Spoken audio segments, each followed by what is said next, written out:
Brian Phillips here, looking at this new Horizon Hobby Blondie. Sorry, it's kind of torn open right now at the moment, but what I'm working on is trying to attach some landing lights, which are very bright, to my gear channel. And that way, when the gear are down, this little device here, which you can see they're just obnoxiously bright, when I flip this lever, the gear are going to go up and then this light's going to go out.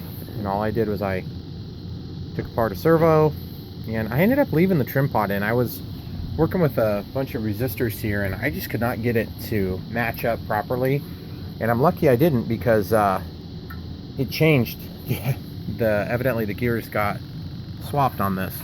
Anyway, so I took a Y cable, split it off. I've just got an extension cable for now, but I had to take that and solder into the bottom of the, sorry about the focus, solder into the bottom. I just built a little pigtail, which you wouldn't have to build a pigtail, but I think mine was a little bit worn out. And on the other end, I just made a little quick disconnect like what a 1S Horizon battery would be, and then I left the trim pod in there. I'll probably just throw a little hot glue on there, probably throw a little heat shrink over the top of that too.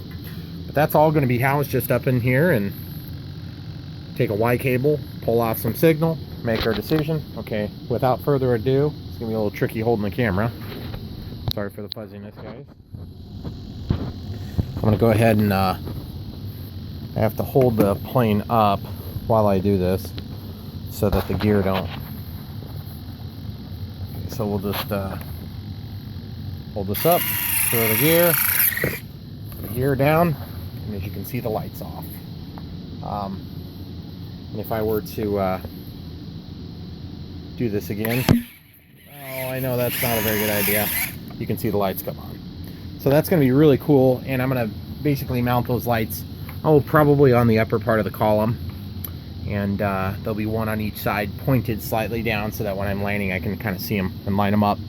And then I might run 1 or 2 additional lights, maybe like one back here on the tail dragger, just so that if these would be, see, these are so directional, if I'm pointing in the wrong direction, I want to still be able to tell that the landing lights are on. That's how I'm going to be able to tell if my gear come down in a tough environment, maybe with a bad backlight.